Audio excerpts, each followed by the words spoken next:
मोदी जी हमारा आदर्श हमें, मोदी जी का मैं बहुत सम्मान करता हूँ। आज मोदी जी के वजह से देश हमारा इतना विकास कैलस, विकास होता, विकास होगा, तो ये तो हमारे लिए सौभाग्य है, खुशी की बात है। कल जब पीएम मोदी ने तीसरी बार प्रधानमंत्री बनने की शपथ ली तो उसी के साथ एक चीज बहुत ज्यादा तेजी से और चलने लगी कि क्या पवन सिंह फिर से बीजेपी को ज्वाइन करने वाले हैं।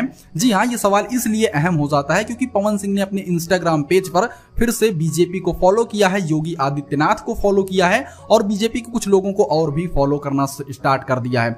मतलब कि दोस्तों मैं आपको बता दूं, चुनाव से पहले बीजेपी के ऑफिशियल मेंबर थे पवन भैया, ये तो आप बहुत अच्छे से जानते हैं। फिर बीजेपी ने इनको आसनसोल से टिकट भी दिया था, फिर पवन भैया ने वो टिकट लौटा दिया। उसके बाद भी जब टिकट लौटा दिया उसके बाद भी बीजेपी ने इनको अपनी टीम से नहीं निकाला था, ना ही पवन सिंह ने बीजेपी को छोड़ा था। फिर ये काराकाट में चुनाव लड़ने लगे और उसी में थोड़ा विरोध हुआ, तब जाकर बीजेपी ने इनको अपने ऑफिशियल मेंबर से निकाला। लेकिन दोस्तों जब चुनाव हुआ उसके बाद जब रिजल्ट आए तो ऐसा फिर से कहा जा रहा है कि क्या पवन सिंह फिर से बीजेपी को ज्वाइन कर सकते हैं। इसके बारे में आपकी क्या राय है, क्योंकि इन्होंने अपने इंस्टाग्राम पर बीजेपी को अभी भी फॉलो करके रखा है।